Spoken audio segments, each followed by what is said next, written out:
We're a media group that is born and raised in the print media industry. So you can imagine the scale of disruption that we're facing. Well, we're seeing an emergence of the middle class growing in Indonesia, and not only in big cities, but throughout Indonesia, in second and third tier cities. They're all hungry for internet connections. They're all hungry for accessing news online. So there's a lot of opportunity to reach these new, connected, technical savvy consumers. So what we're doing now is performing what we call dual transformation.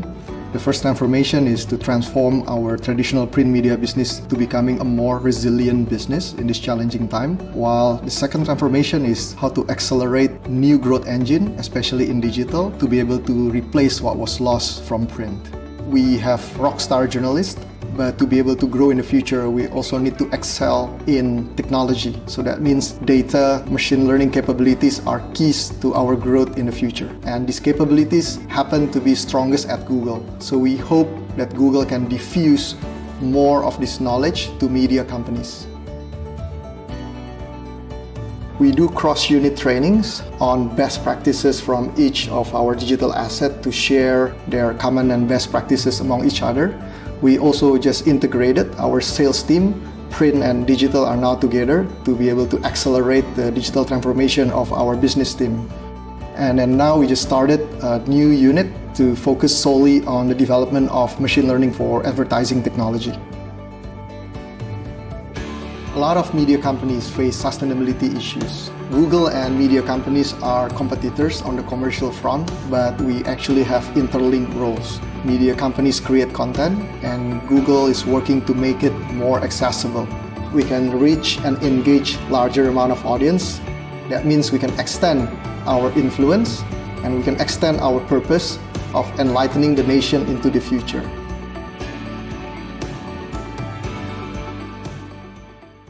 Selamat pagi semuanya, saya Jason Teja Sukmana selaku Head of Corporate Communications di Google Indonesia. Terima kasih untuk bergabung di sesi pertama Google for Media tahun ini.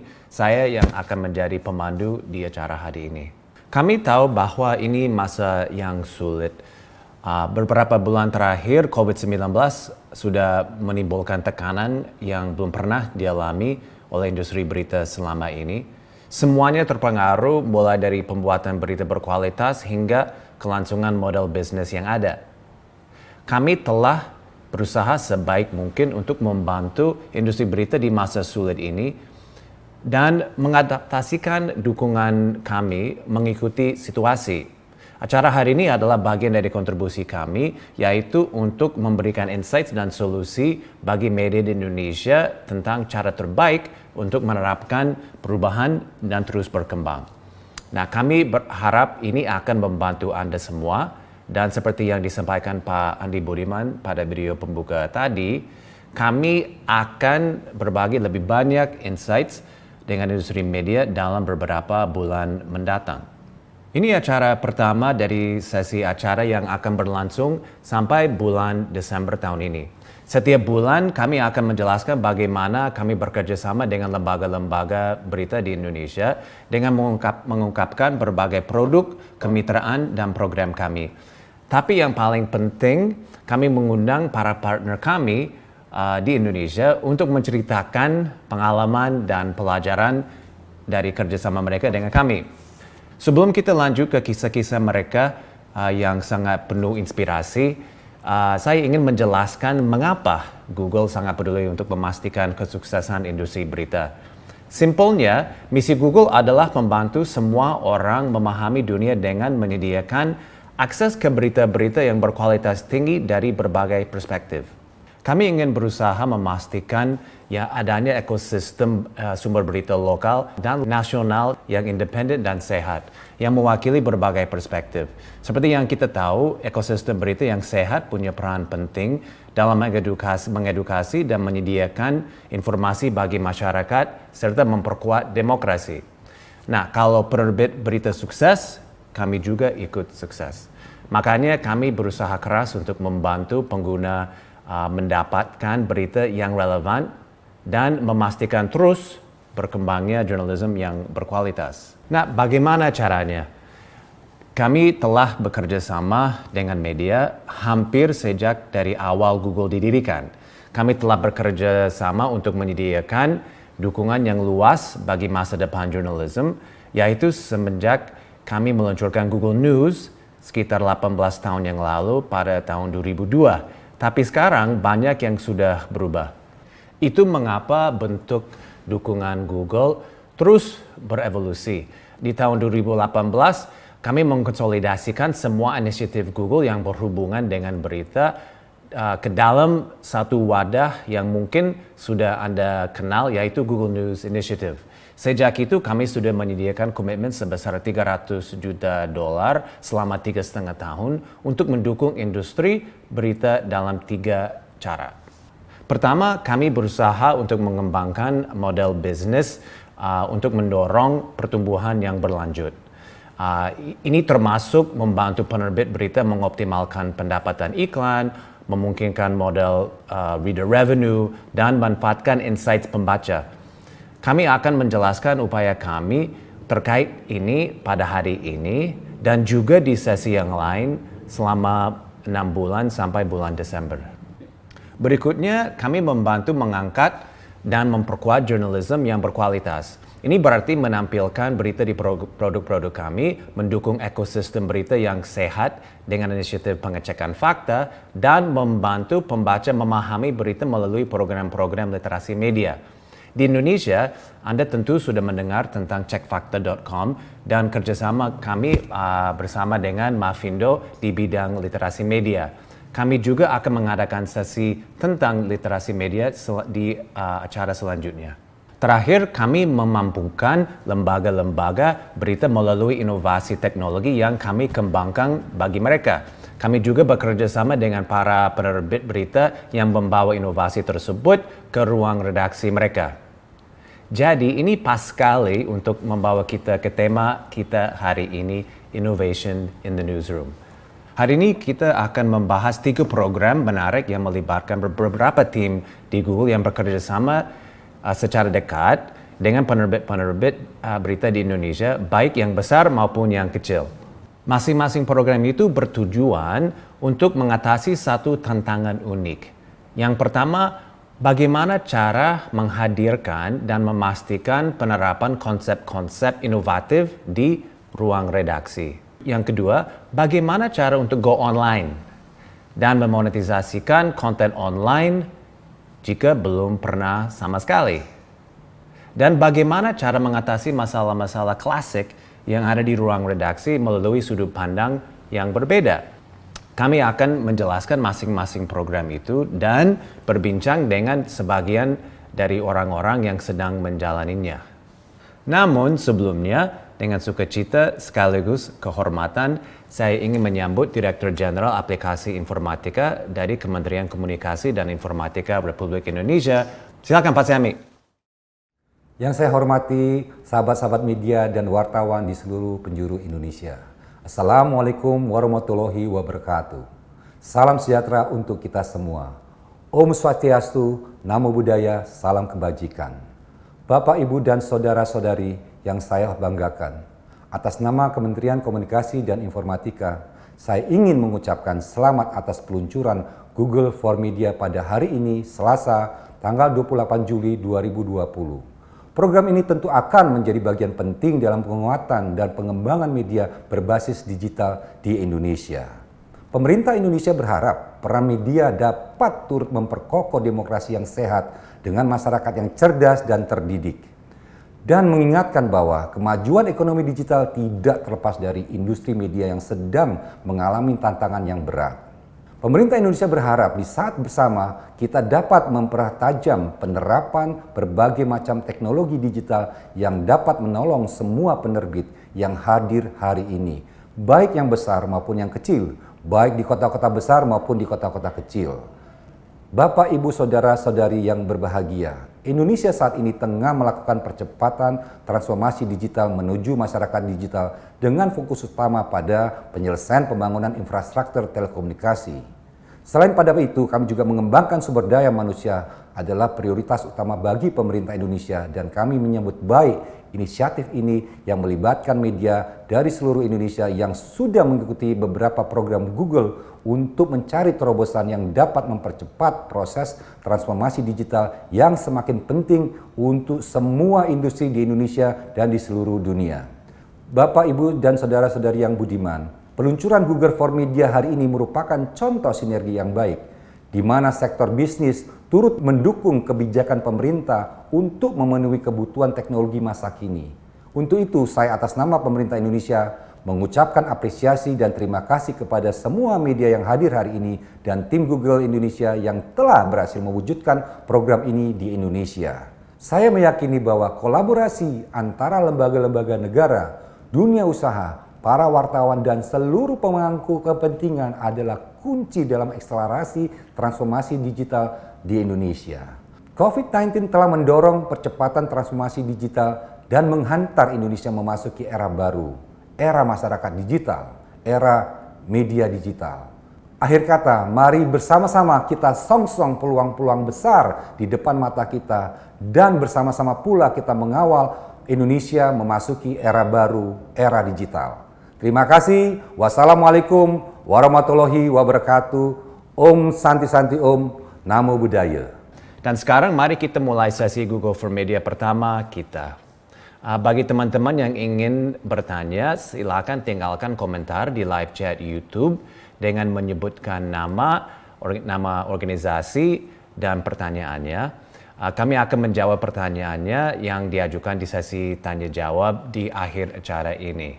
Baik, langsung saja mari kita sambut Ibu Irene J. Liu, seorang Head of News Lab Asia Pacific dari Google News Initiative.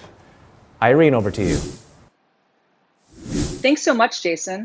Good morning, everyone. Selamat pagi. For those of you who I haven't met before, my name is Irene Liu, and I'm the News Lab lead for the Asia Pacific region here at Google. And at the News Lab, we focus on working with journalists to leverage technology for reporting and for storytelling, to do a number of different things, whether it's fighting misinformation or telling stories in new ways, or finding ways to make reporting easier and more efficient using tools. Over the past 3 years, I've been able to work with a number of organizations and journalists from across Indonesia on a number of initiatives, one of which we did in collaboration with Aliansi Jurnalis Independent, called the GNI Indonesia Training Network, which was a training network focused on journalists training other journalists on topics such as digital safety and security, and very importantly, fighting misinformation through verification and fact-checking. And I'm really excited to say that since we started doing this training in 2017, we've actually been able to train more than 10.7 thousand journalists in person all around the country. And what this has done is build this wonderful network and community of journalists who communicate with each other, and has led to an incredible collaboration that was launched last year called CheckFacta. CheckFacta is this wonderful collaboration between 24 different news organizations, as well as AMSI, Mafindo, AJI, and the Google News Initiative, which works together to fight hoaxes and misinformation through fact-checking and verification.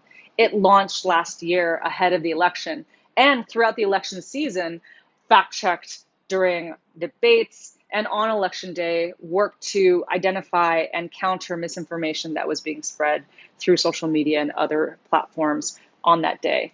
And the work continues today. CheckFacta continues to exist and continues to thrive, and we're so excited that we are able to be part of that project. In addition to our training programs and CheckFacta, in 2018, we launched a program called the GNI Newsroom Leadership Program in collaboration with Columbia University in New York in the United States. And through that project, with the help of Aliansi Jurnalis Independent, we set about searching for fellows, essentially the rising leaders in the news industry. And so we ended up choosing 12 fellows, which represented publications from 10 countries, including 2 fellows from Indonesia, Yusuf Wijanarko from Pikiran Rakyat and Anissa Manur from E27. And this program was really focused on trying to help build skills, not only in editorial, but also leadership, product, design thinking, and business for the next generation of newsroom leaders. So the question is, why? Why focus on news leadership? What does that have to do with technology? And I would argue that it's actually quite important when you're talking about the future of journalism, right? So the Reuters Institute, which does numerous studies about the future of journalism and also the status of digital reporting, issued a report in 2017 as part of their digital news project, which is called Going Digital, a roadmap for organizational transformation. And one of the findings from this report found that there is almost an anti-management ethos in the industry. And so the question is, like, why? What is the reason why news industry hasn't had this strong management ethos in the past? And this report actually identified a few different issues, which were largely systemic. The first one was that they said that people largely get promoted for their skills as journalists and not necessarily for their potential talents as people managers. And we all know those skill sets are very, very different, right? The skills that make you a great journalist don't necessarily translate to good management, which is so important when you're talking about organizational change, particularly in moments of transition like we're in now. The second reason that Reuters Institute stated was that there was increasing pressure for journalists to basically work on their personal brand, which actually took up more energy than for leaders, as opposed to trying to develop their own reports, the people who reported to them. And then third and lastly, there's this view that professional leadership development was just not a priority in environments that are shaped by a 24/7 pressure-filled environment with financial constraints and strong professional pride. And so what we wanted to do was we wanted to create opportunities for editorial leaders to gain the skills that are so needed now for success in the digital era. And so partnering with the Columbia Journalism School, which led all of the curriculum development for this program, we really focused on a number of topics. One was basically the media business as it is today, to understand both traditional and new revenue models, which is really important as news organizations seek to diversify their revenue. Developing skills for leadership in unstable times. And I should note that this project actually started before COVID-19. So you can imagine how newsrooms have had to evolve in this ongoing global pandemic. So learning skills like techniques for handling disruption and transition, managing a team with diverse skills. And also, how do you use data in the newsroom and in the boardroom? How do you think about building new news products? And how do you incorporate design thinking into the work that you do in a newsroom? And then lastly, which is so important, how do you develop the soft skills to be an effective leader? We know that especially in uncertain times, especially when there's just news all around, it can be really challenging to get people to think in new ways or adopt new methods. And so how can the newsroom leaders of tomorrow really develop those skills to help persuade and get people on board for a different vision? And so that's really what we wanted to do. But you don't need to hear it from me. Actually, I think it's better if you hear it from the fellows themselves. And so with that, I'd love to hand over the chat to Jason to speak with Yusuf and Anissa about their experience in the fellowship. So Jason, why don't you take it away? Thanks so much.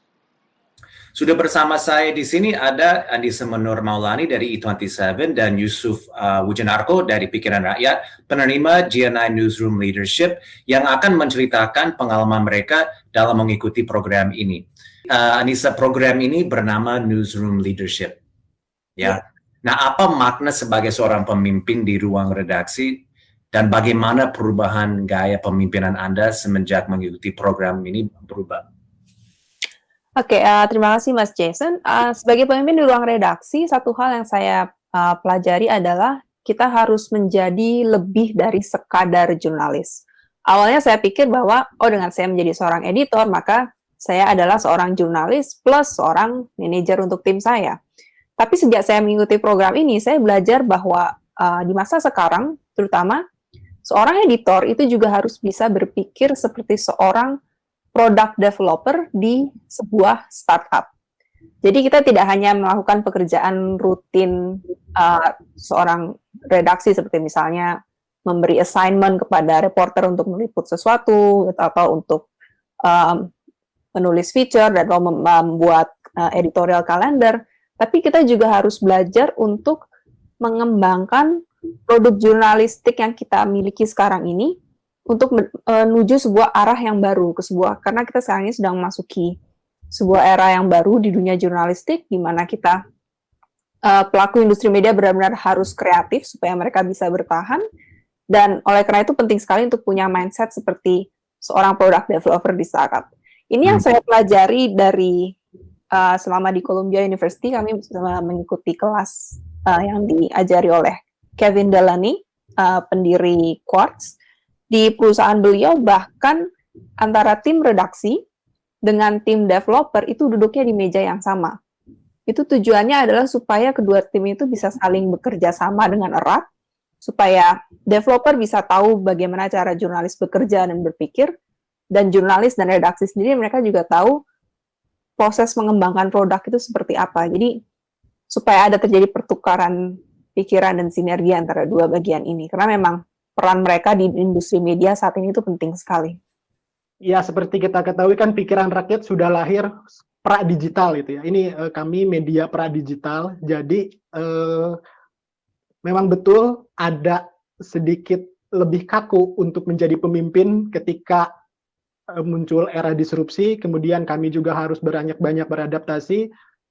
Selain harus melakukan pekerjaan rutinitas jurnalistik sehari-hari, memberikan tugas, kemudian juga memimpin tim untuk membuat peliputan, salah satu hal yang paling penting yang harus diterapkan sebetulnya untuk media yang beralih gitu ya, yang sebelumnya hanya berkutat dengan cetak kemudian beralih ke digital, itu harus menyeimbangkan, bukan hanya kami merancang tim yang solid untuk membuat produk jurnalistik, tetapi juga lebih mengayomi orang-orang yang sebelumnya belum terbiasa menggunakan berbagai platform digital untuk juga memahami itu, kemudian juga lebih adaptif dengan dinamika di dunia digital. Oke. Dan ini setahu saya di program ini ada semacam tugas akhir, benar nggak di situ? Nah, kalau mungkin bisa Anissa cerita sedikit mengenai tugas akhir kamu di situ? Ya, baik. Jadi mungkin saya cerita sedikit dulu tentang E27 itu media apa. Jadi kami adalah sebuah media yang berfokus pada komunitas startup di Asia Tenggara. Selama ini kami banyak dikenal sebagai platform berita yang khusus membahas tentang startup di kawasan ini. Namun proyek yang kami lakukan sekarang ini yang kemudian saya presentasikan selama program GNI ini adalah kami sedang mengembangkan sebuah membership program sebagai suatu alternatif baru untuk kami untuk menghasilkan revenue. Program itu namanya adalah E27 Pro. Jadi isi programnya itu adalah sebagai sebuah program membership. Kami menawarkan beberapa benefits untuk anggota kami, mulai dari ada namanya Ecosystem Roundup. Itu adalah sebuah newsletter yang berisi analisis berita terbaru di dunia startup Asia Tenggara. Lalu ada juga namanya E27 Connect. Itu adalah sebuah event online yang menghubungkan antara startup dengan calon investor. Lalu kami juga punya database startup dan investor di kawasan Asia Tenggara. Lalu juga yang paling baru, yang baru di launching adalah Perks. Perks itu jadi kalau Anda menjadi member E27 Pro, maka Anda akan mendapatkan diskon untuk beberapa layanan, misalnya seperti HubSpot, AWS, dan lain-lainnya yang kira-kira akan dibutuhkan oleh sebuah startup. Jadi pada awalnya rencana kami adalah meluncurkan program ini di bulan Mei, tapi kemudian terjadi pandemik. Ada beberapa revenue stream kami yang berupa offline event yang terpaksa harus ditunda, dan ini mengharuskan kami untuk segera berganti haluan dan akhirnya meluncurkan program membership ini pada bulan Februari. Sekarang kami sudah punya lebih dari 100 member, jumlahnya terus bertambah, kami juga terus mengembangkan produknya, menambah fitur-fitur baru, so ya itulah yang sekarang sedang kami kerjakan. Wah, menarik tuh. Selamat ya, udah 100, lumayan. Ya, terima kasih. Kalau Yusuf, tugas akhir udah selesai belum? Sudah selesai. Sebetulnya sedang berjalan, terus berjalan, dan dalam beberapa tahun ke depan masih akan terus berkembang. Seperti apa itunya? Tugas Oke, terakhir. Ya. oke. Tugas terakhir kami di pikiran rakyat yang saya bawa ke Google itu, saya sebutnya proyeknya saya namai Intercommunity Newsroom. Intercommunity Newsroom ini cuma istilah yang kami pakai karena kami tidak menemukan istilah yang tepat di luaran sana. Sederhananya Intercommunity Newsroom ini adalah model bisnis yang mengaplikasikan model bisnis sharing ekonomi ala Gojek atau Grab ke dalam bisnis media seperti itu. Jadi kami sebagai media pikiran rakyat bekerja sama dengan banyak tim konten kreator di berbagai daerah di Indonesia, bukan hanya di Jawa Barat. Kalau selama ini pikiran rakyat identiknya dengan Jawa Barat dan Jakarta, kami memperluas area cakupan. Jadi kami bekerja sama dari berbagai provinsi dengan tim kreator dari berbagai provinsi untuk membangun ekosistem kemitraan. Untuk mengoptimalkan, sebetulnya tujuannya adalah mengoptimalkan peluang kerja bagi banyak orang. Mungkin banyak konten kreator, penulis di luar sana yang kebingungan untuk hidup dari kemampuan itu gitu. Mereka punya skill untuk menulis, tapi mungkin mereka belum tahu bahwa dari menulis itu, dari membuat konten itu mereka bisa menghasilkan uang seperti itu. Jadi kami membuat kemitraan lah dengan berbagai tim. Kami katakannya mitra dari berbagai daerah. Prosesnya masih terus berlangsung dari tahun lalu, kemudian sempat berhenti karena kemarin ada pandemi, sampai hari ini juga. Tapi pertumbuhannya walaupun lambat, tapi terus merangkak naik seperti itu. Traffic kami juga terus meningkat. Kalau itu bisa dijadikan parameter untuk menunjukkan bahwa kami bertumbuh, itu bisa dilihat dari traffic kami yang terus meningkat dan area cakupan peliputan yang juga terus makin meluas seperti itu. Ya, mudah-mudahan sih. Menarik sekali. Well, oke, jadi ini menarik sekali, tapi karena waktunya terbatas, saya cuma mau minta kata terakhir dari kalian masing-masing mengenai misalnya insights atau rekomendasi atau saran atau sesuatu yang insightful yang bisa disampaikan hari ini kepada semua wartawan yang nonton hari ini. Silakan Anissa. Ya, satu hal yang mungkin ingin saya sampaikan adalah menjadi wartawan di era sekarang ini adalah kita harus bisa membawa ruang redaksi kita menuju ke masa depan. Artinya apa? Tadi kan seperti Yusuf bilang, selama kita berada di California, kita juga ikut kelas untuk mempelajari yang namanya design sprint. Dan ketika saya pertama kali masuk ke dunia jurnalistik, saya sama sekali tidak pernah membayangkan bahwa suatu saat saya akan perlu belajar design sprint. Karena saya pikir, itu urusannya orang-orang produk atau orang-orang IT. Tapi ternyata kita sekarang ada di suatu masa yang sangat menentukan bagi masa depan industri media, dan sebagai pemimpin redaksi terutama, kita perlu sikap dan keterampilan yang mungkin oleh para pendahulu kita di tahun 90-an ke atas, yang pada masa itu mungkin mereka tidak perlu untuk punya skill seperti ini. Tapi karena kita ada di zaman yang berbeda, tentunya kita juga harus punya skill yang berbeda, dan salah satunya misalnya design sprint, lalu kemampuan berpikir untuk membangun sebuah produk baru, lalu untuk bisa bekerja sama dengan tim di luar redaksi untuk bagaimana menghasilkan produk baru tersebut. Jadi jadi seorang jurnalis pada masa dahulu dan sekarang pastinya sangat berbeda, tuntutannya sangat berbeda, dan kita mesti mempersiapkan diri untuk bisa memenuhi hal itu. Benar. Kalau Yusuf, ada saran nggak buat kita? Oke, untuk saat ini sebetulnya pandemi jadi semacam amplifikator ya untuk para pekerja media sebetulnya untuk menghasilkan produk jurnalistik yang lebih berwarna karena ada kemudahan yang ditawarkan. Jadi sepertinya sekarang ini adalah momentum yang tepat untuk membuat karya jurnalistik yang bukan hanya liputan, tapi juga kita bisa memanfaatkan olah data, statistik, kemudian juga teknologi yang ada. Jadi sebetulnya inilah momentum yang tepat kalau misalnya kita sebagai pekerja media ingin membuat sesuatu yang berbeda dari masa sebelumnya, seperti itu. Ya, baiklah. Nisa, Yusuf, terima kasih sekali dan terima kasih atas waktunya dan kehadiran hari ini, dan selamat udah selesai, udah lulus dari program GNI Newsroom Leadership. Kami dari pihak Google pasti sangat bangga dan senang sekali bisa ngobrol hari ini, dan semoga dalam waktu dekat kita juga bisa makan bersama lagi ya di kantor. Looking forward. Thank you so much. Bye-bye. Bye. Terima kasih Anissa, Irene, sama Yusuf, itu sangat menarik perbincangannya. Dan jangan beranjak dulu karena kita akan membahas topik selanjutnya yang tidak kalah menarik di sesi kedua. Untuk itu saya perkenalkan Fazal Ashfaq, seorang News and Publishing Lead from our APAC Partnerships Solutions team. Over to you, Fazal. Thank you, Jason. Hello, everyone. My name is Fazal Ashfaq, and I'm a part of the APAC News Partnerships team at Google, based out of Singapore. I'm going to talk to you today about the Local News Foundry, which is a program where we work closely with local news organizations. For context, as the move to digital happened, we saw that the larger news publishers were able to make the move to digital much faster.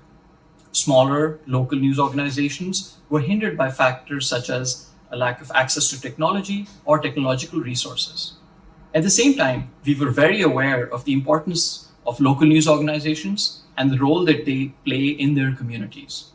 Readers are interested in knowing what is happening around them, and that is where they rely on local publications to tell them the latest.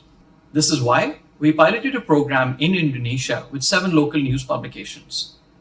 We worked very closely with them to give them access to training and to technological resources that will help them to create, optimize, and monetize their online presence. We worked closely with 2 organizations, AnyMind Group and Props.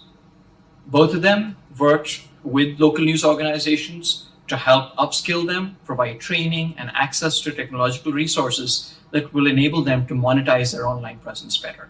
From January to April 2020, the publishers have seen a massive increase in terms of not only the traffic that comes to them, but also in a reduction in page load speed.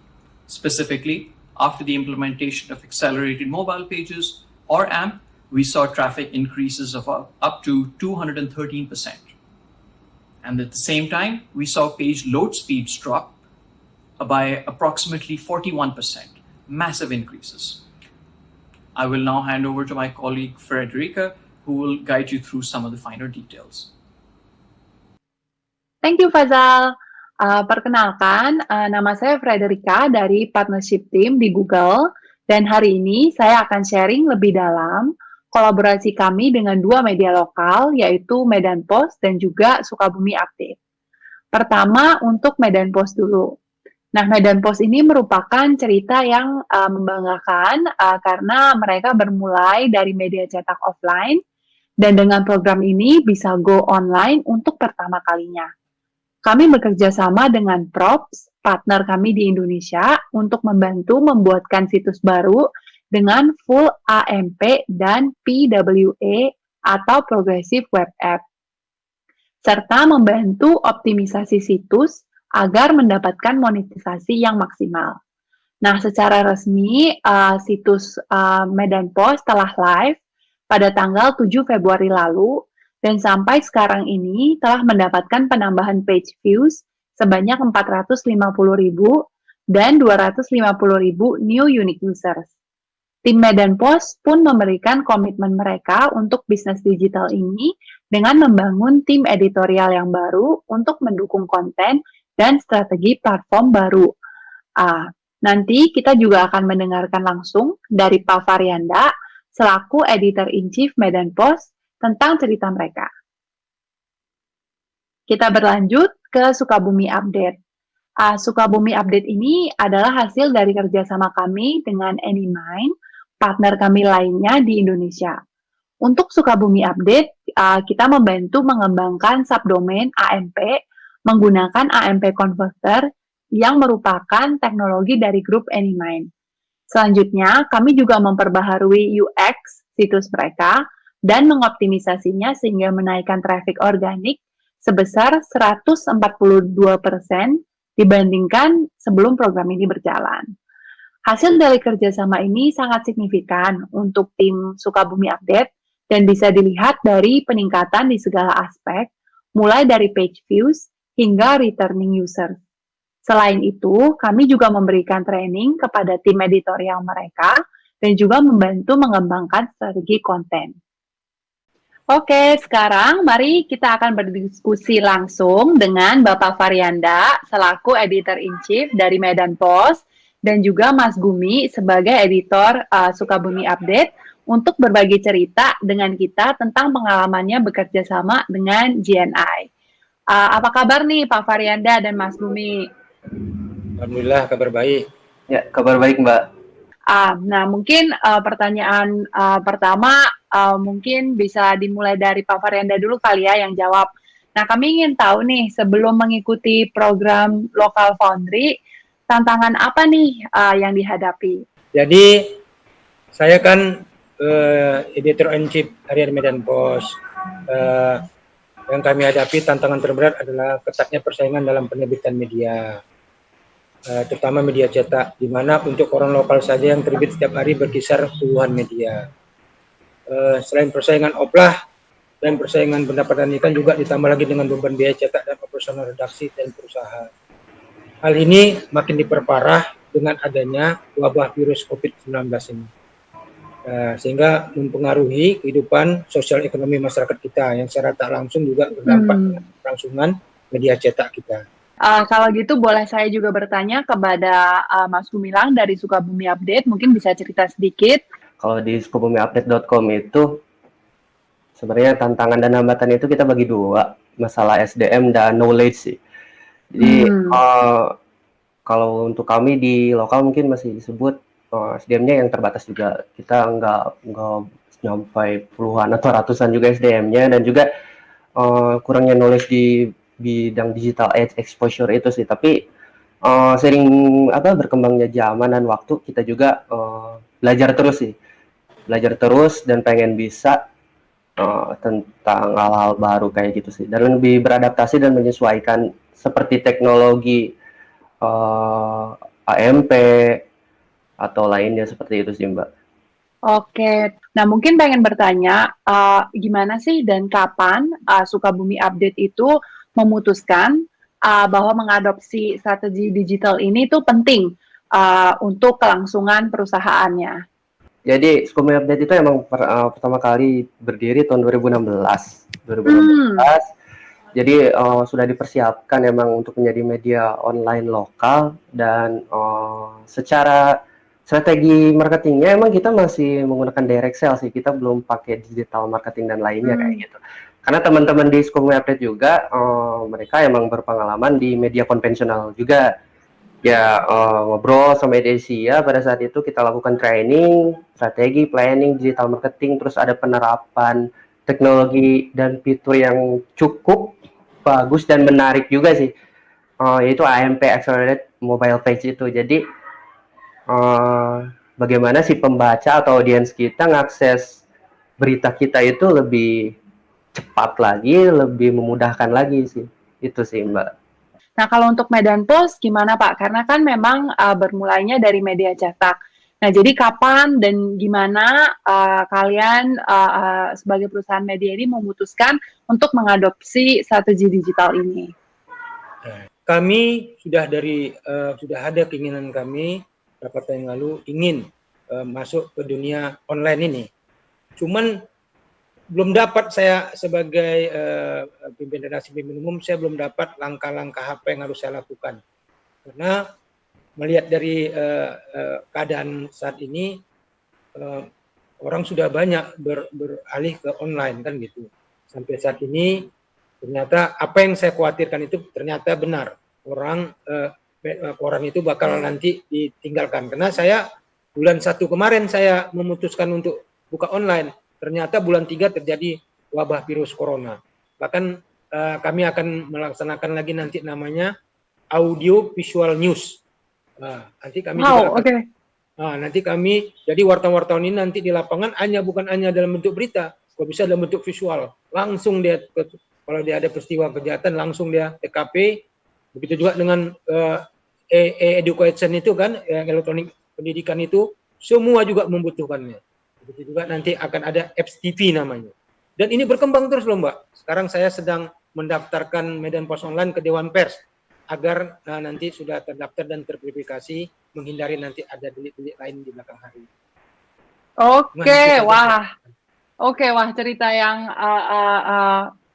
bagus dan juga terima kasih untuk sharing inovasi-inovasinya yang akan dilakukan ya selanjutnya. Mungkin ini juga pertanyaan selanjutnya sih. Kita kan tahu Local Foundry program ini memang telah selesai ya pada bulan Maret.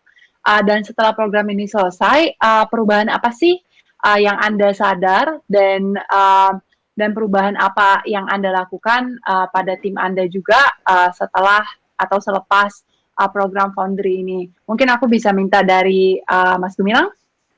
Ya Mbak, perubahannya cukup banyak banget sih Mbak, cukup banyak banget karena ya secara kebanyakan dari SDM kita juga kan tadi seperti yang sudah saya bilang itu dari media konvensional juga sebelumnya, dari konvensional yang akhirnya harus kita belajar bareng-bareng beradaptasi ke digital kayak gitu. Misalkan saya ambil contoh misalnya ada kayak seorang guru yang sudah mengajar selama 80-an tahun, 80-an tahun dari era dulu sampai sekarang dia masih mengajar menjadi guru, kita angkat cerita itu, story itu, kita publish, kita bikin kontennya dan booming dan viral juga kan, dan kebetulan Sukabumi Update itu juga kita tuh kerja sama beberapa media nasional juga, jadi percepatan informasinya juga lebih nggak hanya seputaran lokal Sukabumi saja.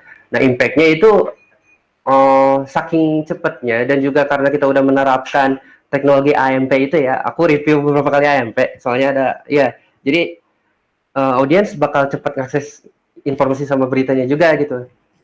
Cuman selang beberapa hari ya, selang ya 3 hari, mungkin 3 sampai 5 hari itu banyak yang nanya ke kita gitu, kalau kita sih sebagai insan media, insan jurnalistik, tujuan utamanya itu dampak sosial dan dampak ekonomi yang positif gitu buat mak nenek itu. Dampaknya ketika kita bikin story digabung, dikombinasikan dengan teknologi digital yang ya katakanlah yang AMP tadi ya, yang AMP sangat masif dan cepat banget gitu. Nah tinggal kita bagaimana caranya memfilter hal tersebut sih dengan bagaimana kita memanage kayak melakukan verifikasi, validasi data dan hal lainnya seperti itu sih Mbak. Oke, thank you banget nih udah sharing ceritanya. Oke, sekarang ayo kita dengar juga dari Medan Post. Gimana nih Pak Varianda, perubahan apa yang bisa dilihat ketika program kita selesai di bulan Maret? Ini ya Mbak, perlu saya sampaikan yang kami rasakan saat ini terjadi perubahan drastis yang dialami oleh wartawan-wartawan dan redaksi kami. Mereka punya semangat baru, punya tantangan baru, the new challenge. Jadi otomatis kinerjanya pun makin bagus sekarang ini. Punya mainan baru, seperti itulah saya melihatnya. Mereka punya mainan baru yang nggak membosankan. Kan selama ini peristiwa yang dapat di pagi hari, di siang hari, di sore hari hanya bisa terbitnya untuk besok pagi kan. Sekarang ini enggak, malah pagi aja saya bangun tidur aja sudah mulai berseliweran dipublish, masuk ini, masuk itu. Jadi mereka memang asik sekarang. Saya senang punya semangat baru karena ada tantangan baru.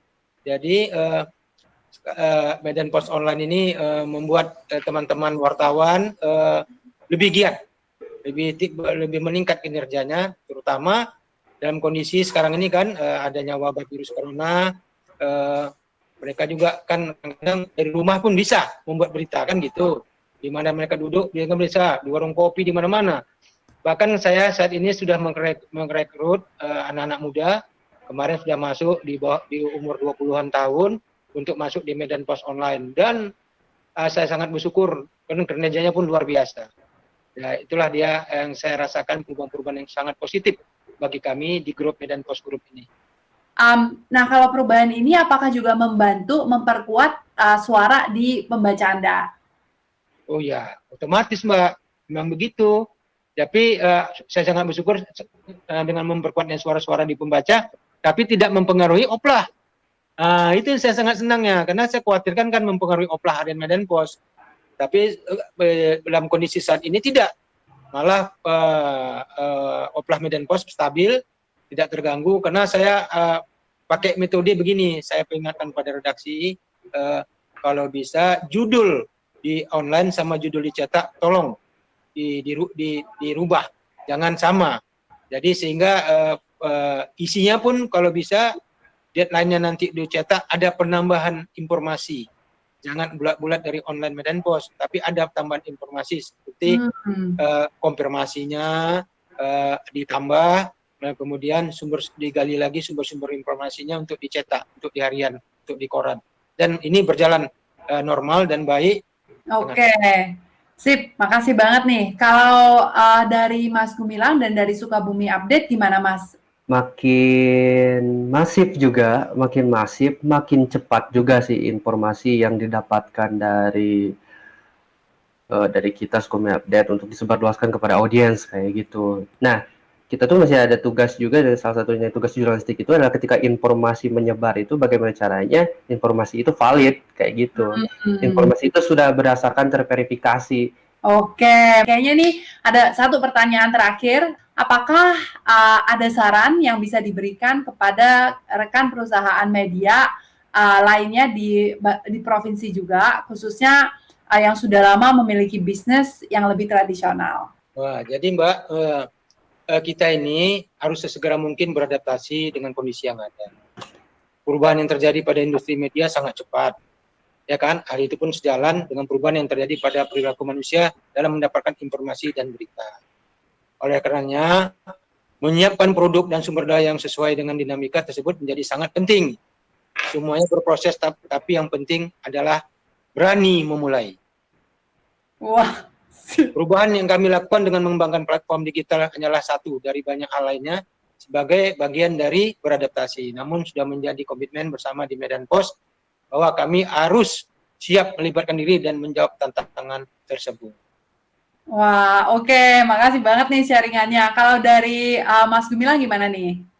Sebenarnya ini pilihan ya. Pilihannya memilih beradaptasi untuk bertahan atau ya tidak beradaptasi dan akan ketinggalan zaman kayak gitu sih.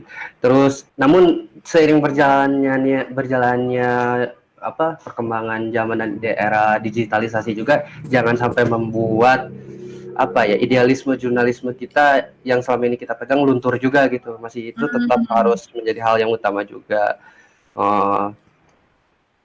Ya tadi sih dengan adanya digitalisasi ini sebenarnya memberi chance buat kita lebih kreatif lagi, lebih inovatif juga. Bagaimana caranya kita menyajikan konten atau produk jurnalistik yang lebih kekinian, yang lebih diterima oleh masyarakat kayak gitu. Oke, sip. Makasih banget nih untuk diskusinya Pak Faryanda dan juga Mas Gumilang. Saya rasa ini benar-benar informasi yang sangat menarik dan semoga kita semua di sini bisa menginspirasi teman-teman media lainnya. Untuk itu saya kembalikan sesi ini ke Jason. Terima kasih Fazal dan Federica, Mas Gumi dan Bapak Faryanda. Semakin menarik pembahasan kita hari ini. Dan tanpa berlama lagi, mari kita lanjutkan sesi Google for Media dan menyambut Sheena Bala, Strategy and Operations Lead for APAC Partnership Solutions. Over to you, Sheena. Thank you, Jason. Hi, everyone. My name is Sheena, and I work as the Strategy and Operations Lead for the programs under the Google News Initiative in Asia Pacific. And I'm here to talk to you about the Google News Initiative Design Accelerator. But before we do that, I'd love to just quickly touch upon why did we launch a program like the Design Accelerator? We work across several programs, products, and partnerships in the ecosystem.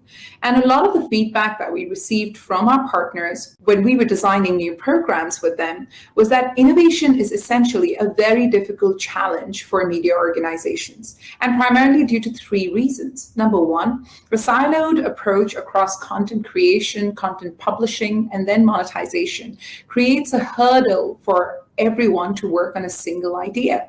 The lack of a product mindset, especially when it comes to designing new products for the digital environment. And number three, the lack of empathy, not just within the different functions of a news organization, but also sometimes towards the user that the media organization is trying to drive value for. For this purpose, the GNI APAC Design Accelerator program was launched in 2019.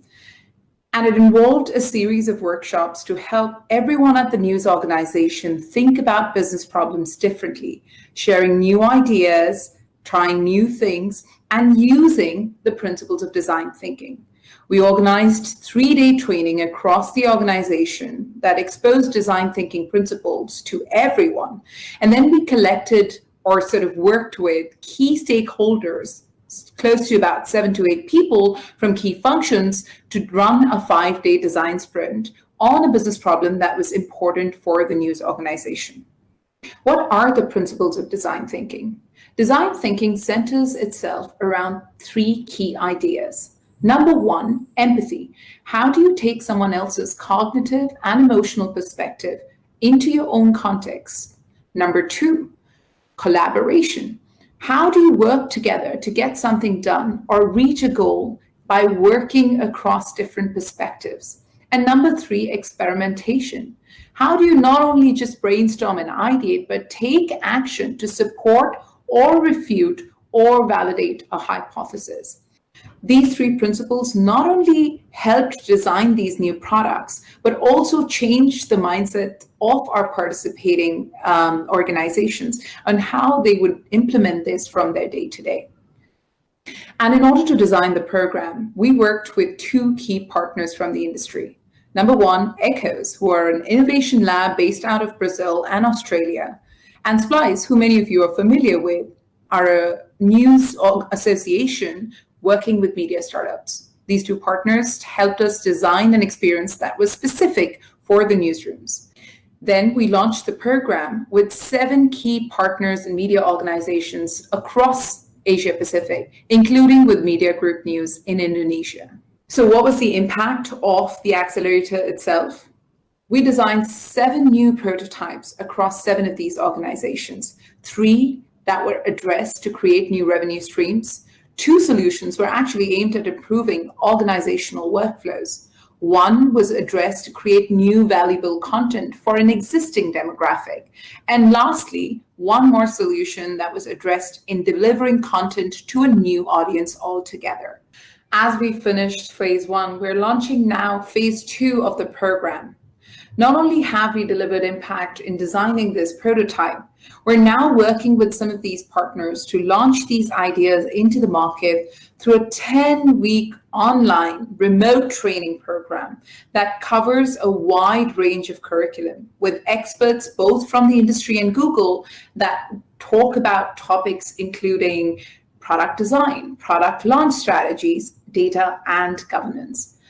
We're very proud to say that we've assembled all the lessons that we've learned from the workshops, the projects, and the experience of launching a design accelerator in APAC into a single playbook that you can download from our website, the GNI Design Accelerator website, not only in English, but also in Bahasa. Jason would be sharing these resources post this session. And I'd like to finally wrap up by saying that our work is not done here. We continue to stay committed to designing new programs that help news organizations address product development and host mentorship and facilitations as they navigate in creating the newsrooms of the future. And now over to you, Jason and Kanya, for continuing the discussion. Thank you, Sheena. Now, senang sekali kita bersama Kanya Sutisnowinata, CEO Medcom.id, yang akan membagikan pengalaman Media Group News mengikuti program GNI Design Accelerator. Selamat pagi Kani, apa kabar? Selamat pagi Jason, kabar baik. Apa kabarnya? Baik-baik, udah lama gak ketemu. Semoga Iya. ketemu langsung ya. Tadi Kani, saya mau nanya mengenai pertama kali Medcom.id dan Media Group News mengetahui mengenai program Design Accelerator dan mengapa Media Group News tertarik ikut untuk bergabung. Pertama kalinya sih waktu itu berdasarkan rekomendasi dari teman ya Jason. Jadi waktu itu kami langsung tertarik pertama-tama ya karena kami tertarik untuk bisa bekerja sama dengan Google News Initiative, kemudian juga ada ECOS yang akan dilibatkan dalam proyek ini, serta kemudian secara internal sebenarnya kami pada waktu itu juga menghadapi tantangan tersendiri, terutama dalam melakukan konvergensi antar unit usaha media yang ada dalam kelompok Media Group News. Jadi kami berpartisipasi dalam proyek ini tidak hanya dari Medcom.id tapi ada dari Media Indonesia, ada dari Metro TV, dan tentunya terutama di tengah kebutuhan kita untuk bisa beradaptasi dengan cepat gitu ya di tengah era digitalisasi sekarang ini, dan kami membutuhkan pendekatan atau pemikiran baru dalam tentunya melayani juga kebutuhan dari audiens dan pembaca kami untuk bisa terus melahirkan inovasi-inovasi baru dan juga terutama untuk bisa beradaptasi dengan perkembangan teknologi yang ada gitu. Dan satu hal lagi yang menarik dari proyek ini adalah sepengalaman kami pada waktu itu adalah ini proyek pertama gitu yang memperkenalkan atau mengaplikasikan design thinking untuk industri media, dan itu yang membuat kami tertarik untuk bisa ikut berpartisipasi dalam proyek ini dan menjadi bagian dari sesuatu untuk melahirkan gerakan baru atau perubahan ataupun pemikiran baru gitu, agar tentunya kami sebagai media terpercaya di Indonesia itu bisa selalu melahirkan inovasi dan juga pembaharuan gitu dalam memberikan yang terbaik bagi audiens dan juga pembaca kami. Kurang lebih sih seperti itu. Dan saya dengar ini sebenarnya kloter atau kelompok pertama di seluruh dunia untuk ikut program GNI Design Accelerator. Benar nggak ya? Yang kami tahu sih seperti itu ya. Jadi kami sangat senang sekali gitu terpilih karena kami satu-satunya media yang terpilih dari Indonesia. Jadi ada beberapa kelompok usaha media begitu yang terpilih untuk mengikuti proyek ini, dan dari Indonesia kami satu-satunya. Jadi kami sangat-sangat senang bisa berpartisipasi dalam proyek ini, dan kalau memang ini adalah yang pertama kalinya dilakukan, tentunya kami juga berharap bahwa ada sesuatu yang konkret yang bisa dihasilkan melalui proyek ini. Jadi sebelumnya Tania sebut inovasi sebagai salah satu prinsip penting buat Anda, dan tantangan apa saja yang Anda coba mengatasi dengan berinovasi di organisasi Anda? Tantangan terbesarnya bagi kami sebagai apa yang istilahnya legacy media begitu ya, kelompok usaha media yang sudah lama berdiri dan berkembang sedemikian rupa, dan kami bisa dikatakan memiliki semuanya begitu ya. Kami punya cetak, kami punya TV, kami punya online dan lain sebagainya, dan sebenarnya ini merupakan modal besar bagi kami. Tapi di sisi lain yang menjadi tantangan bagi organisasi sebesar yang kami miliki saat ini tentunya adalah complacency. Dan kami menyadari bahwa kami bisa eksis sedemikian lama itu juga karena buah kepercayaan dari audiens kami, dan jadi ujungnya tuntutan bagi kami untuk terus berinovasi, melahirkan perubahan, melahirkan produk-produk baru sesuai dengan perkembangan zaman, agar tentunya bisa selalu memenuhi kepercayaan yang telah diberikan kepada kami. Nah, kalau berkaitan dengan complacency itu, tingkat kepuasannya itu kan menjadi berbeda ya ketika sudah berada di posisi puncak dengan sistem yang sudah jadi, lalu kami berharap jangan sampai kemudian complacency ini menjadi musibah gitu bagi organisasi. Jadi kami melihat bahwa inovasi itu tentunya adalah kuncinya begitu. Nah, dengan design thinking ini ditawarkan adanya sebuah pendekatan baru dalam menyelesaikan masalah apapun yang sedang dihadapi oleh organisasi, apakah itu masalah regenerasi kepemimpinan, ada juga produk konvergensi ataupun misalnya new revenue stream gitu ya. Karena kan ke depan kami ingin terus bisa sustain begitu ya. Kami tidak puas hanya sampai di sini, dan seperti juga yang sempat saya jelaskan di awal, ini merupakan pertama kalinya design thinking coba diaplikasikan di industri media. Walaupun yang saya ketahui sudah berhasil diaplikasikan untuk industri yang lain, dan kami berharap tentunya ada sesuatu begitu yang bisa kami peroleh melalui pengalaman ini. Dan yang terpenting, metode ini memungkinkan bagi kami untuk bisa terus fokus pada kebutuhan audiens dalam menyelesaikan masalah apapun yang sedang dihadapi oleh organisasi. Jadi itu sesuatu yang menarik sekali bagi kami. Berarti ini sebenarnya kalau Kania tadi bilang Media Group News adalah sebuah organisasi legacy. Kalau nggak salah, Media Group News udah mau 20 tahun ya? Metro TV 20 tahun, Media Indonesia baru saja atau awal tahun ini baru saja merayakan ulang tahunnya yang ke-50. Medcom.id, ya, exactly, 50 years. So 50 years, Metro TV 20 tahun, Medcom di akhir tahun nanti baru 3 tahun, baru akan merayakan ulang tahunnya yang ketiga. Oke, berarti itu legacy-nya. Dan design thinking, Anda juga bilang bahwa ini pakai pendekatan yang udah digunakan di industri yang lain.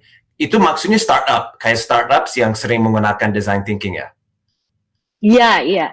Yang saya ketahui seperti itu ya, yang saya pahami seperti itu. Correct me if I'm wrong gitu ya. Jadi memang design thinking ini sangat populer gitu di kalangan startup dan penting sekali dalam mengembangkan usahanya. Nah, bagi kami organisasi besar yang sudah lama berdiri, legacy media, design thinking ini menuntut kami untuk bisa mendobrak kebiasaan ataupun cara-cara yang lama untuk bisa berpikir out of the box, dan yang terutama tidak menyimpulkan terlalu dini gitu, karena kami punya pengalaman panjang itu kan kebiasaannya sudah tahu lah ini akhirnya akan seperti apa gitu ya. Padahal perkembangan di luar sana itu kan selalu berubah gitu, dan terutama sih bagi kami, terutama di tengah pandemi COVID saat ini begitu ya, COVID-19 menuntut kami untuk bekerja lebih cepat, lebih agile gitu ya.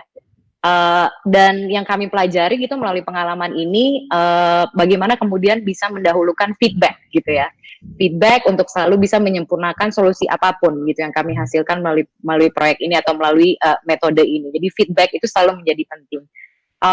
Juga tidak lupa untuk memanfaatkan atau membiasakan diri untuk memanfaatkan teknologi yang ada agar akhirnya itu bisa bekerja lebih efisien, lebih efektif gitu ya. Selalu seperti itu, lebih cepat gitu ya. Nah, sebagai organisasi besar itu tentunya menjadi tantangan gitu ya, karena kan sistemnya sudah jadi dan lain sebagainya gitu. Nah, yang mungkin kalau kita bicara mengenai dampak gitu ya dalam jangka pendeknya gitu, yang paling kami rasakan tuh paling tidak ya, kami merasa bahwa komunikasi antar divisi dan antar platform media yang ada begitu dalam kelompok usaha ini tuh menjadi lebih cair ya, dan kemudian kolaborasinya itu menjadi lebih mudah gitu, dan tentunya dengan sistematika design thinking yang diperkenalkan gitu melalui pengalaman ini, kami tentunya berharap ini bisa terpapar kepada lebih banyak orang dalam organisasi.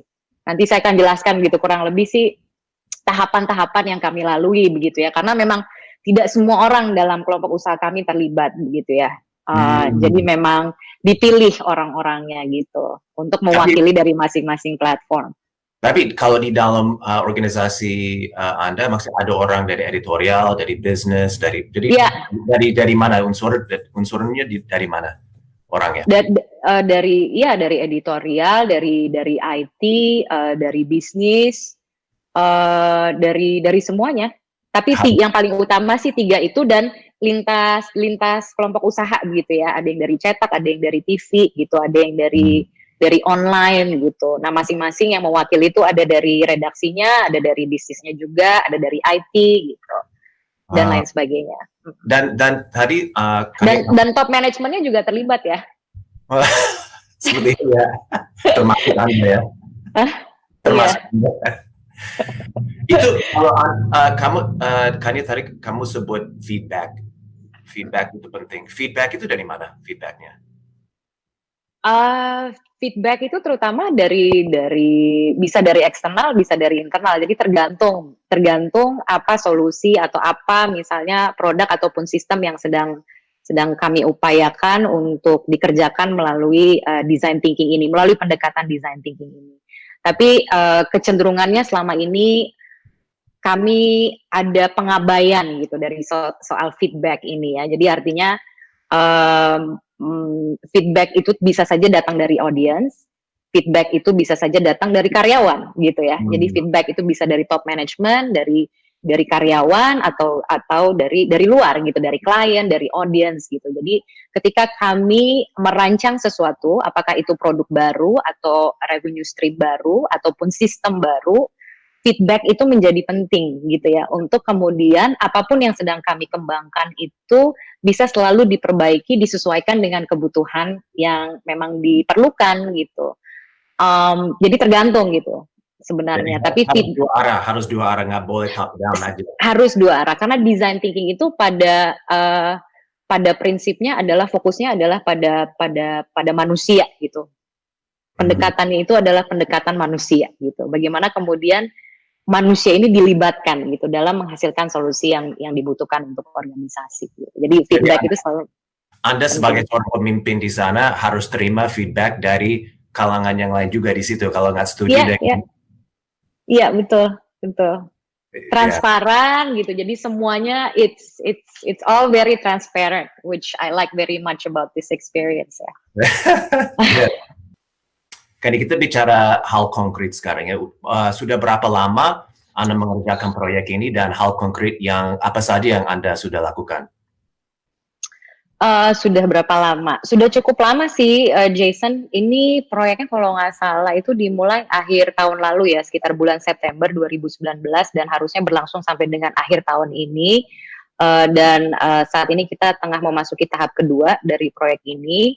Dan pada tahap pertama di mana saya ikut terlibat secara aktif gitu ya, kami melalui proses workshop gitu ya, proses pengenalan mengenai design thinking ini berlangsung kurang lebih 3 hari kalau saya tidak salah, di mana kemudian di tahap itu kami mengenal lebih jauh atau belajar tentang design thinking sekaligus juga menganalisa atau mengidentifikasi masalah gitu yang sedang dihadapi oleh organisasi, yang kemudian itu dilanjutkan dengan tahapan design accelerator selama kurang lebih 5 hari, hampir seminggu, di mana kami kemudian bekerja dalam kelompok yang lebih besar untuk menghasilkan solusi atas masalah yang sudah teridentifikasi di 3 hari pengenalan mengenai design thinking ini.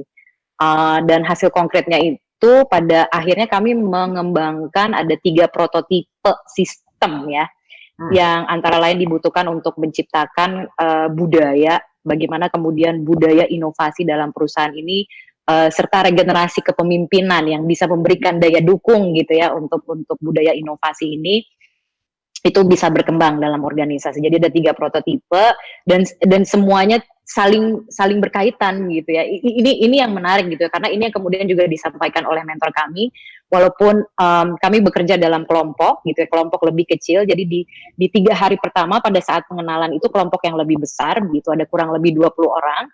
Kemudian di-reduce gitu ya, dikurangi menjadi berapa ya, 10 orang yang kemudian dibagi lagi menjadi 3 kelompok yang berbeda. Dan kami kemudian bekerja dalam kelompok masing-masing untuk menghasilkan solusi gitu ya, untuk menawarkan solusi. Maka hasilnya adalah 3 prototipe tersebut. Pada awalnya sebelum pandemi COVID-19 ini, kami pada waktu itu merasa bahwa masalah terbesar yang dihadapi atau tantangan terbesar yang dihadapi oleh organisasi itu bagaimana sistem dalam perusahaan itu bisa menciptakan budaya yang lebih kondusif gitu terhadap inovasi, termasuk juga regenerasi kepemimpinannya itu menjadi sesuatu yang penting sekali. Karena kalau kita bicara mengenai sustainability ke depan itu kan tergantung, dikatakan begitu ya, ini it's teamwork, but harus endorsement dari pimpinannya juga. Jadi ketika pimpinannya ini sudah buy in bahwa inovasi itu menjadi sesuatu yang sangat penting, tentunya harapannya semuanya organisasi akan mengikuti begitu ya visi misi dari kepemimpinan yang ada dalam organisasi. Jadi awal mulanya pada waktu itu yang kami berusaha untuk kembangkan adalah menciptakan budaya inovasi dalam perusahaan. Nah, tiga prototipe yang kami hasilkan ini semuanya ternyata saling berkaitan.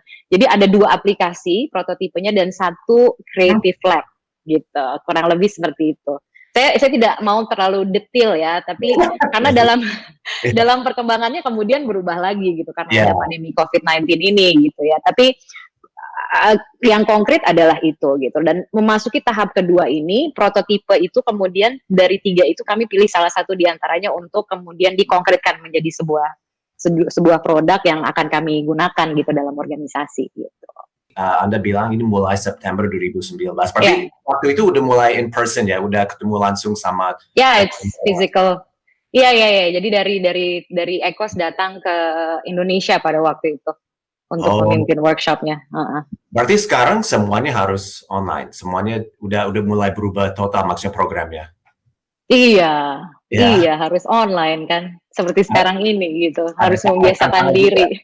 Ada tantangan baru lagi ya, gara-gara COVID ini. Iya sih, tantangan terbarunya itu adalah karena kan dari 3 prototipe itu yang kemudian kami pilih untuk kami kembangkan atau kami elaborasi, wujudkan lebih lanjut gitu dalam tahap kedua ini kan Creative Lab ya gitu. Creative Lab dan rancangan awalnya Creative Lab ini adalah Creative Lab yang ada secara fisik gitu kan, yang ada ruangannya gitu dan ada tempatnya untuk bertemu, ada tempat untuk bertemu secara fisik gitu ya. Tapi kemudian dengan datangnya pandemi COVID-19 ini kami harus merancang ulang begitu ya. Ide dasarnya sih tetap kami pertahankan gitu ya, bahwa Creative Lab ini sesuatu yang kami butuhkan, terutama untuk menyikapi pandemi COVID-19 ini yang tentunya membuat industri media itu harus berpikir ulang gitu kan, bagaimana kita beradaptasi dengan ini. Mungkin kalau buat saya di medcom.id itu lebih mudah adaptasinya karena online, jadi memang sudah lebih terbiasa, tapi mungkin buat TV dan juga cetak ini menjadi tantangan tersendiri. Jadi kami kemudian memilih tetap mengembangkan prototipe Creative Lab ini, tapi kemudian disesuaikan dengan perubahan yang ada, bagaimana Creative Lab ini bisa dilakukan secara virtual gitu. Ujung-ujungnya nanti produk-produk dari Creative Lab ini ya harapan dari kami adalah untuk bisa melahirkan produk-produk ataupun sistem baru gitu ya dalam menghadapi pandemi COVID-19 ini gitu. Itu di tahap kedua yang sedang kami kerjakan sekarang ini. Oke, itu tahap kedua ya, yang masih jalan. Masih jalan. Oke. Dan sempat mundur juga gitu. Beberapa minggu. Tapi kami sangat senang sekali bahwa akhirnya kami bisa semuanya beradaptasi, dan walaupun sekarang tim Ecos tidak bisa datang ke Indonesia gitu ya untuk memandu tahap kedua ini, tapi ya kami kemudian melakukannya semuanya dengan jarak jauh gitu. Ya, dan untuk yang nonton hari ini nanti kami juga akan memberikan details kalau misalnya ada yang ingin hubungi Ecos, nanti kita kasih emailnya dan contact person di sana yang bisa dihubungi. Hanya mungkin 2 pertanyaan lagi nih. Pembelajaran pribadi setelah mendapatkan pengalaman ini seperti apa buat Kania sendiri? Saya kan mengikuti tahap pertama secara aktif gitu, termasuk salah satu yang ikut dalam kelompok dari awal sampai dengan akhir gitu ya, dan bukan pengalaman yang mudah loh Jason. Jadi saya benar-benar dipaksa gitu ya untuk memahami sebuah metode baru yang namanya design thinking ini dalam hitungan 3 hari. Dalam hitungan hari, kemudian juga mengikuti design accelerator-nya dalam hitungan hari juga gitu ya, untuk menghasilkan solusi ataupun ya paling tidak prototipenya dulu gitu, sesuatu yang konkret yang bisa saya simpulkan gitu ya setelah melaluinya, itu sangat menyita tenaga and takes a lot of your brain cells as well gitu. I mean, it was grueling benar-benar, but I mean it was the best experience ever because karena workshopnya itu kan juga dipandu sedemikian rupa gitu ya, jadi menyenangkan, ada games dan lain sebagainya gitu ya. Dan terutama sih karena saya sendiri juga baru bergabung di medcom.id ya, selama ini kan saya lebih banyak ada di TV gitu, jadi pengalaman ini tuh sangat membantu sih bagi saya gitu ya, dalam ya paling tidak tuh untuk menumbuhkan budaya inovasi gitu dan juga kolaborasi gitu ya. Kita bicara misalnya bagaimana kita memanage gitu orang-orang dari latar belakang berbeda, dari fungsi yang berbeda, yang pemahamannya berbeda, pengetahuannya juga berbeda, dan melalui design thinking ini paling tidak tuh ada satu gitu yang menurut saya sebagai pengalaman pribadi adalah budaya yang sangat menarik sekali, itu budaya untuk tidak menghakimi gitu atau tidak mencerca ketika semua, karena ide yang brilian itu bisa datang dari mana saja gitu ya. Nah kadang-kadang kan ada ketakutan, ada kekhawatiran mengusulkan ide baru tuh, takut diketawain, takut dihakimin, takut dibully dan lain sebagainya. Nah, salah satu mungkin pengalaman menarik adalah ketika kami masuk gitu dalam ruang workshop pada waktu itu di tahap pertama adalah ada satu zona, dikatakan seperti itu, mentor kami mengatakan kalian tuh sudah memasuki zona no judgment gitu loh, no judgment, nggak boleh. Jadi siapapun yang bicara itu kita harus benar-benar mendengarkan dari awal sampai dengan akhir, tidak boleh terlalu banyak mengkritisi, jadi benar-benar no judgment gitu loh. Dan itu sesuatu yang menarik gitu ya untuk dikembangkan, karena kan pada dasarnya tuh dalam organisasi kan kami berharap semuanya tuh bisa ikut berkontribusi, bisa ikut melahirkan ide-ide cemerlang, dan karena budaya yang tidak memberikan daya dukung untuk ide-ide itu keluar gitu ya dari grassroots terutama gitu ya, sangat sayang sekali gitu ya kalau kemudian ide-ide itu tidak bisa keluar just because you don't have the culture for it gitu loh. So iya sih, itu sih dari pengalaman pribadi saya ya selama mengikuti proses ini. Oke, yang terakhir Kania, apa saja ada saran nggak buat rekan lain yang sedang mencoba memecahkan masalah serupa di ruang redaksi? Saran buat apa ya? Kalau buat sekarang ini menjadi penting sekali gitu ya untuk bisa berpikir kreatif, komunikatif, dan juga beradaptasi dengan cepat sih. Dan juga tidak lupa untuk terus belajar dan mencoba hal baru. Buat kami sendiri design thinking ini telah membuka semacam cakrawala baru lah gitu ya bagi kami, dan kami berharap juga bisa mengantarkan kami melalui pengalaman ini ya, walaupun memang salah satu tantangan terbesarnya itu adalah komitmen gitu ya, komitmen untuk kita terus berkomitmen untuk untuk bisa mengaplikasikannya secara lebih luas lagi gitu dalam organisasi, dan harapannya tentu bisa mengantarkan kelompok usaha media ini menjadi menjadi lebih siap lah gitu untuk menghadapi perubahan dan juga menjadi bagian dari solusi akan jurnalisme yang berkualitas dan juga bertanggung jawab. Amin, amin. Well, semoga sukses Kania, dan ini sangat menarik dan semoga ini bermanfaat juga buat yang nonton hari ini. Terima kasih sekali atas waktunya dan semoga sukses buat Metro TV, Medcom.id, Media Group News, semuanya di sana. Semoga sukses dengan program GNI Design Accelerator. Terima kasih Jason. Terima kasih Sheena dan Kania, itu sangat menarik, sangat menarik. Jadi semuanya jangan beranjak dulu karena setelah ini kita akan memasuki sesi tanya jawab.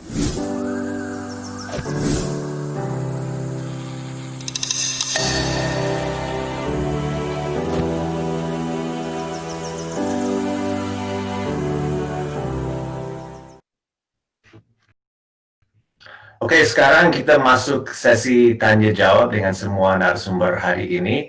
Dan sepertinya sudah lumayan banyak pertanyaan yang masuk. Dan jangan lupa kalau mau nanya, silakan nulis pertanyaannya di kolom chat di live streamnya. Nanti akan dijawab sama para narasumber kami hari ini. Yang pertama pertanyaannya buat Mas Gumi dari Sukabumi Update. Apa kabar Mas Gumi? Kita ada pertanyaan dari Nawala Karsa yang bertanya bagaimana cara Sukabumi Update men-tackle kelemahan di bagian SDM Sukabumi Update. Apakah ada ekstensifikasi tertentu? Oke, terima kasih Mas Jason. Sebenarnya ini bukan masalah bisa nggak bisa, tapi mau atau tidak gitu. Kebetulan teman-teman di Sukabumi Update itu ingin bisa gitu. Kita bekerja keras mempelajari hal tentang teknologi digital yang baru ini yang tentu berkaitan dengan jurnalisme. Kita juga diskusi dengan tim dari Anymind Asia tentang hal ini, bagaimana kita training, bagaimana kita mengimplementasikannya juga.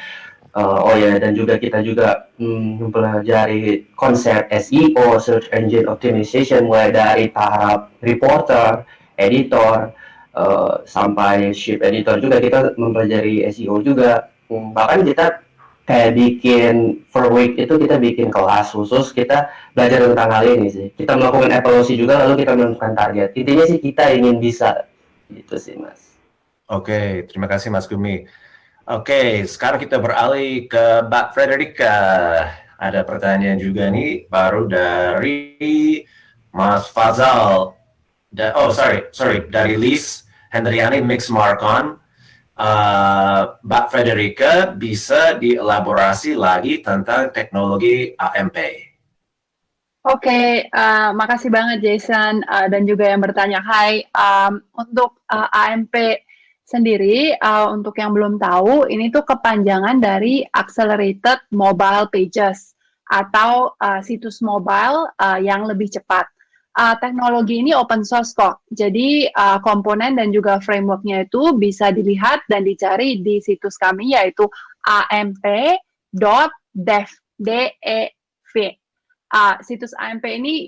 Situs AMP biasanya itu user friendly dan memberikan pengalaman situs dengan loading instan, scrollingnya yang lancar dan juga smooth. Dan teknologi ini juga memberikan sebenarnya fleksibilitas untuk style dan juga branding yang media perlukan, jadi bisa disesuaikan dengan apa yang dimau. Anda juga bisa memiliki banyak lagi konfigurasi fitur yang sesuai dengan UX situs Anda. Jadi bisa dicek untuk selengkapnya di amp.dev. Dan kita juga di bawah video ini ada linksnya kalau ada yang ingin baca lebih lanjut mengenai semua program ini, baik itu AMP atau Design Accelerator, semuanya ada di links di bawah video ini. Silakan klik, atau kalau misalnya mau nanya sama kita langsung, boleh aja setelah sesi ini.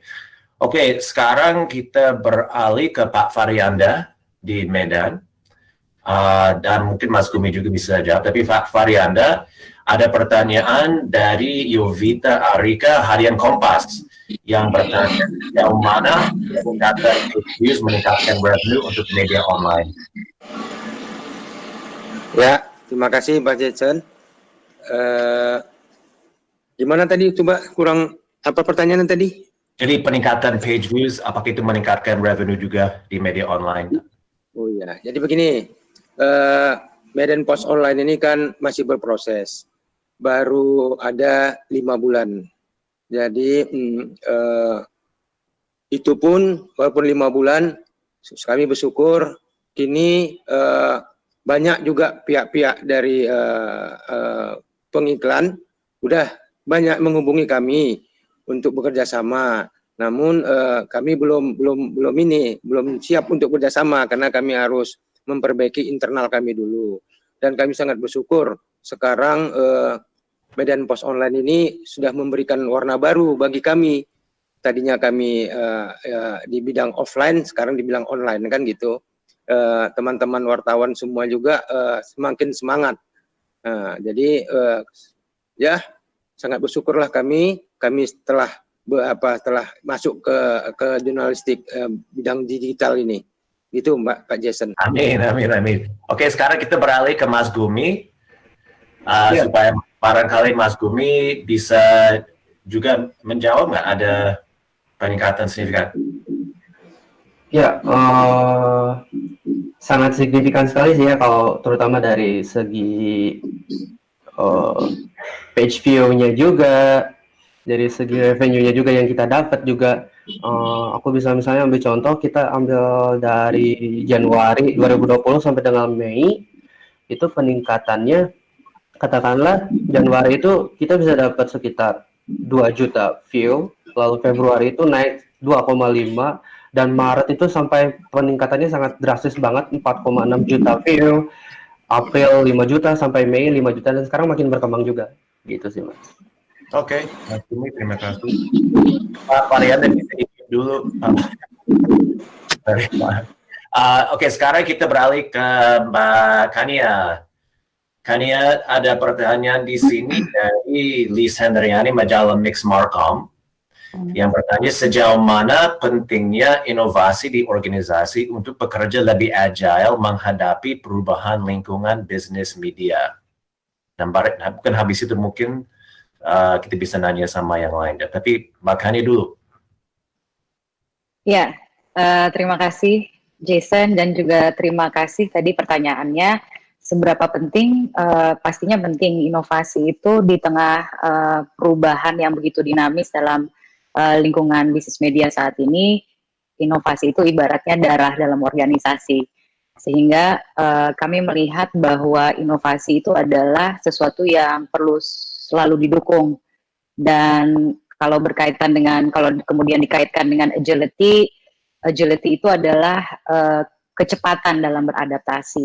Nah, kalau buat kami sendiri ya, ini resep buat organisasi kami, tapi mungkin buat organisasi lain berbeda.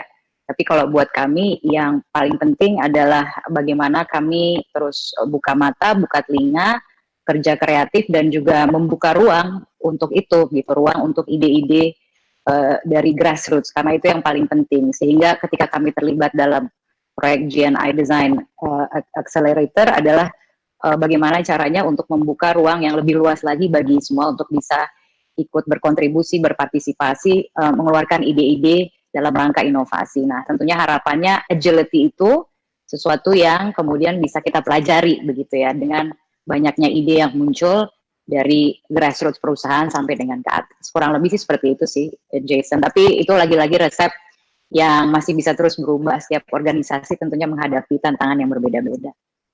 Oke, mungkin sekarang kita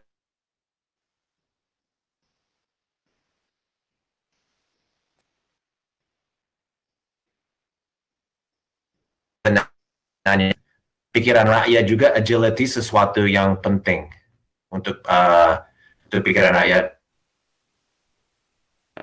Ya, betul sekali. Sebetulnya tantangan yang paling utama untuk mengubah kebiasaan di perusahaan kami yang terbiasa dengan habit cetak, tantangannya adalah seperti kita ketahui bahwa mengubah kebiasaan yang sudah dilakukan bertahun-tahun itu lebih sulit daripada menciptakan kebiasaan baru seperti itu. Memang tidak mudah untuk membuat jurnalis yang terbiasa bekerja untuk cetak kemudian untuk digital seperti itu. Ada banyak cara untuk mengubah habit itu sebetulnya. Salah satu solusi yang bisa kami bagi dengan teman-teman di sini adalah bahwa kami melakukan 3 bulan latihan menulis intensif untuk platform digital agar wartawan, agar penulis, agar konten kreator bisa terbiasa menulis cepat dalam kuantitas yang banyak, kemudian juga tetap berkualitas. Setelah itu baru belajar tentang SEO, tren, big data, dan lain-lain. Yang paling penting juga adalah bahwa kami harus membuat keputusan dengan cepat. Lalu untuk masalah kreativitas, sebaiknya mungkin bisa diterapkan juga di tempat lain bahwa kita harus lebih banyak mendengar saran dan masukan dari rekan-rekan kita di perusahaan yang usianya jauh lebih muda, karena mereka lah sebetulnya pengguna masa depan kami seperti itu. Jason. Ya, terima kasih Yusuf. Barangkali Mbak Anissa juga bisa ada saran nggak misalnya atau pendapat mengenai inovasi, ya maksudnya ya pertanyaan yang sama mengenai agility di newsroom. Kalau di E27 gimana? Ya, baik, terima kasih pertanyaannya. Kalau kita bicara tentang agility in the newsroom, menurut saya ini salah satu yang kita alami, kami sendiri mengalami adalah pastinya di awal tahun ini ketika COVID terjadi, di mana kami benar-benar harus membuat suatu keputusan yang cepat mengenai bagaimana masa depan kami sebagai perusahaan. Dan kalau menurut saya disinilah pentingnya kita punya skill dan mindset seperti layaknya seorang product developer. Karena begitu kita berada dalam situasi yang tidak nyaman seperti ini, kita ibaratnya dalam kepala ini kita sudah punya template untuk bisa bergerak dan memikirkan, oke, kalau gitu selanjutnya kita harus berbuat seperti apa. Jadi karena itu skill dan mindset untuk bisa berpikir seperti product developer itu penting sekali. Oke, terima kasih Anissa. Sekarang kita beralih ke Pak Faryanda lagi. Pak Faryanda, ada pertanyaan mengenai dukungan tim. Apakah dibutuhkan tim yang cukup besar untuk menjalankan program tersebut, yaitu yang Mabri? Apakah itu dukungan timnya penting? Ya, terima kasih Pak Mas Jason. Semua kegiatan semua yang ada di tim kami Medan Post ini semuanya harus dalam bentuk tim, Pak Jason. Karena nggak bisa kita parsial, kepisah-pisah. Mereka harus kompak seluruhnya. Namun kami agak sedikit ada punya masalah. Kebetulan saya kan tadinya dicetak di offline, kemudian bermigrasi ke online. Rata-rata tim kami sudah berumur, sudah di atas 40. Kemudian saya berpikir ini nggak bisa dibiarkan seperti ini. Ini sekarang kami sudah meng-hire atau menerima anak-anak muda, mahasiswa-mahasiswa yang baru tamat, yang umur 22, 23, untuk bergabung ke Medan Post Online. Dan mereka sangat semangat. Akibat semangat anak muda ini, yang tadinya senior-seniornya tadi ikut semangat. Saya kadang-kadang tersenyum sendiri. Pagi-pagi saya sudah buka Medan Post Online, sudah ada yang publish jam 7 pagi, jam 8 pagi. Saya kirain yang publish itu anak-anak muda, malah bukan. Wartawan-wartawan senior yang dicetak. Karena kan kemarin saya gabungkan wartawan dicetak sama di online, saya gabungkan dulu sebelum kami menerima yang anak-anak muda. Sekarang syukur saya sudah menerima sekitar 5 orang anak-anak muda dan kompak semua, yang umurnya 17-18 tahun, yang paling tua 21 tahun. Dan mereka sangat mobile. Luar biasa, mereka tidak mau hanya diam. Pagi sudah bergerak. Saya pagi-pagi, semangat betul nih kami sekarang ini dengan adanya Medan Post Online ini. Dan saya pun sekarang sudah berniat untuk tidak hanya di online saja. Saya juga berniat membuat seperti audio visual news yang kemudian sudah saya siapkan ini perangkat-perangkatnya. Kemudian nanti kami akan berusaha untuk apps TV. Nah, itulah apa kami rencanakan. Karena ini semangat semua, Pak Jason. Mereka semua luar biasa. Saya pun nggak nyangka seperti ini, ya kan? Karena mungkin itu tadi, karena COVID tadi itu mereka banyak jarang masuk kantor, tapi mereka bekerja dari rumah atau dari tempat-tempat mereka duduk nongkrong, mereka kerja terus. Untung saya bersyukur tawaran Mbak Ilona ini kepada saya terima. Kemarin waktu Mbak Ilona menawarkan kepada saya sekitar bulan 12 tahun lalu, saya masih ragu-ragu. Kenapa saya ragu? Karena kemampuan tim saya ini apakah mereka menerima dari model offline ke online kan gitu. Ternyata mereka sangat luar biasa, malah senang. Mereka minta semua bisa publish. Saya yang khawatir.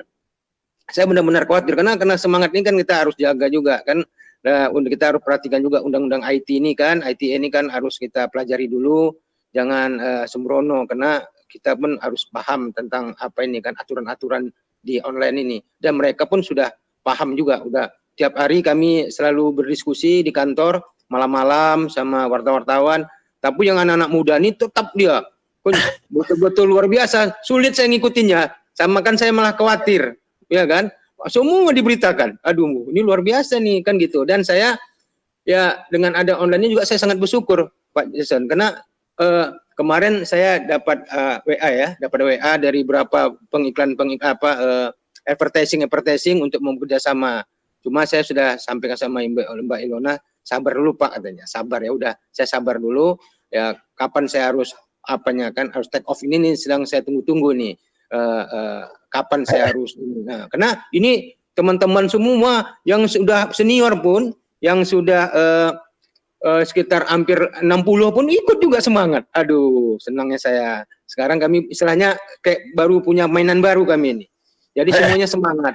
Kalau kemarin kan agak stagnan lah kan, karena mungkin dapat beritanya jam 7 pagi, cuman nanti malam baru dibuat beritanya. Kalau sekarang enggak, berebut-rebut, asal terlambat aja mempublish komplain. 15 menit terlambat komplain. Bos, ini udah 15 menit kok belum dipublish juga. Kan lumayan kan. Jadi saya sangat senang, mereka juga semangatnya luar biasa dan mudah-mudahan ini berdampak positif kepada grup Medan Post. Dan ini juga saya juga terus saya nggak sampai di online, saya sudah sampaikan sama Mbak Ilona yang supaya kami akan membuat audio visual news dan apps TV. Dan saya kantor saya sedang saya perbaiki semua untuk menjadi tempat-tempatnya di mana untuk studio-studionya udah saya bangun ini. Lagi kerja sebenarnya nih, di mana saya duduk nih, posisi tukang lagi kerja nih. Untuk mudah-mudahan nggak kedengaran nih kan. Ya itulah dia semangat itu, saya sangat bersyukur. Alhamdulillah semangat itu luar biasa dan berdampak positif bagi kami. Dan tim ini makin solid dan makin kompak dan saling yang mana celah yang lemah mereka saling tutup menutupin. Nggak seperti biasanya. Biasanya lebih banyak termenung, lebih banyak menunggu. Sekarang enggak. Mereka lebih banyak hunting news dan saya sangat senang. Bahkan saya pun semangat ke kantornya lagi kan. Kemarin kan lebih banyak work from home ya kan. Sekarang saya lebih banyak mendingan saya lama di kantor daripada lama di rumah. Itulah dia dampak positif yang sangat-sangat positif untuk kami yang ada di Medan Post cetak dan Pak. Ya, pada waktu saya wartawan muda saya juga gerak cepat. Tapi ya memang kalau berumurnya berubah semua. Oke, sekarang kita beralih ke Sheena. Sheena ada pertanyaan juga mengenai Design Accelerator. Tapi yang cukup sederhana, apakah sorry Sheena, we're moving to you. I forgot to change languages here. There's a quick question here, Sheena, about whether or not the design thinking program is going to continue with COVID happening. So we have launched a phase 2, as I spoke about in my presentation, that we're taking the entire design sprint online as a 10-week curriculum, and Echoes has designed that with collaboration with Metro as well. So we have currently 4 publishers going through the process.